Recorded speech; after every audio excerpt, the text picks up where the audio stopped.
And now to a young voice poised to speak to the nation. The poet who will present a new work at the inauguration this week is quite accomplished, yet only 22. She sounds many of Martin Luther King's themes and follows in the footsteps of poets including Robert Frost, Maya Angelou, Elizabeth Alexander, and Richard Blanco. Jeffrey Brown talked to Amanda Gorman as part of our ongoing arts and culture series, Canvas.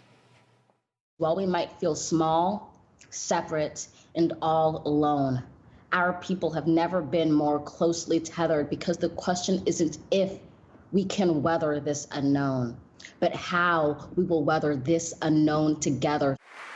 In her poetry, Amanda Gorman explores topics such as race and marginalization, and often American history, as in a reading at the Library of Congress. There's a poem in this place, a poem in America, a poet in every American who rewrites this nation, who tells a story worthy of being told on this minnow of an earth.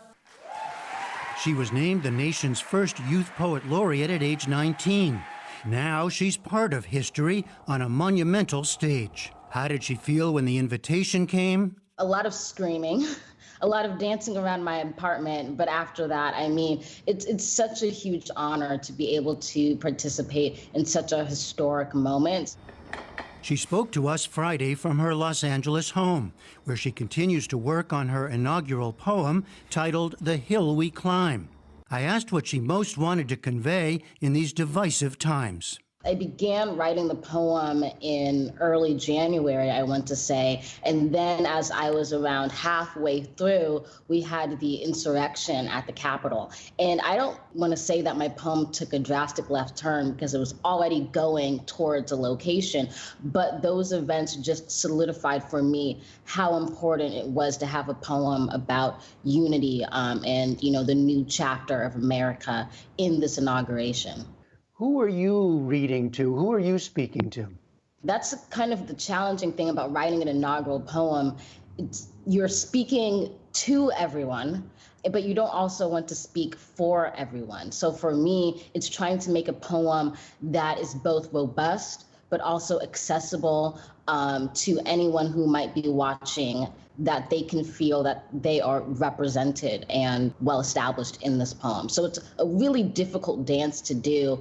Gorman grew up in L.A., raised by her mother, a teacher, and with two siblings, including a twin sister. She had a speech impediment as a child and not only overcame it to perform as a poet, but at 16 started her own youth literacy program, One Pen, One Page, to help and encourage others. One of the most rewarding moments of my career is when I'm speaking to a child who tells me they have, you know, the same speech impediment that I had to overcome, and that they're going to keep writing or sharing their voice after hearing my story. So it's a huge aspect of who I am. Writing wasn't just a form of expression, it was a form of pathology.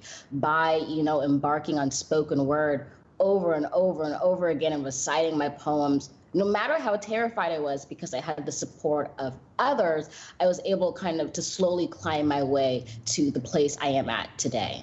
It's something, it turns out, you share with the president-elect, with Joe Biden. It's also something I not only share with the president-elect, but with a previous inaugural poet, Maya Angelou, who also, you know, was mute growing up. So there was a lot of historicity in overcoming that. What is the power of poetry for you? Ooh, the power of poetry is everything for me. Poetry it's an art form, but to me it's also a weapon. It's also an instrument. It's the ability to make ideas that have been known, felt, and said. And that's a real, I think, type of duty for the poet. One of my favorite writers, Audre Lorde, has said there's no new ideas, just new ways of making them felt. And that's what I try to do.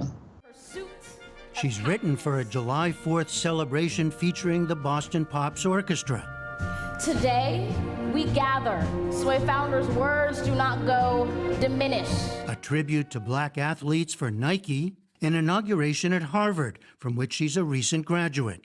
A children's book, Change Sings, and a poetry collection will be released this year. And she has some high political aspirations of her own.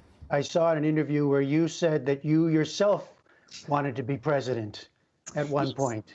You even pinpointed the year, I think, huh? 2036, because that will be the election year in which I'll be old enough to run. So You're getting close now at this point. getting close. I feel like I should just like tap Joe at the inauguration, be like, I'll be back, let me know how this goes for when I come along.